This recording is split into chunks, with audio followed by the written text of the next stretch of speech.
দৌলতদিয়ায় ফেরিঘাটে বাস নদীতে বহু যাত্রী নিখোঁজ।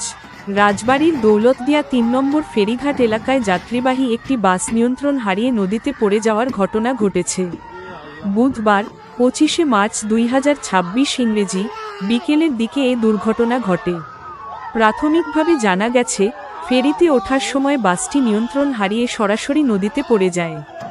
এতে বাসটিতে থাকা প্রায় ৪০ জনেরও বেশি যাত্রী নদীতে তলিয়ে যান বলে আশঙ্কা করা হচ্ছে। যাত্রীদের মধ্যে শিশু ও নারীও ছিলেন। ঘটনার পরপরই স্থানীয়রা ও সংশ্লিষ্ট উদ্ধারকারী দল ঘটনাস্থলে পৌঁছে উদ্ধার অভিযান শুরু করে।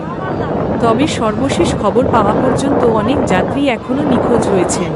এই ঘটনায় হতাহতের সংখ্যা সম্পর্কে তাৎক্ষণিকভাবে নিশ্চিত কোনো তথ্য পাওয়া যায়নি।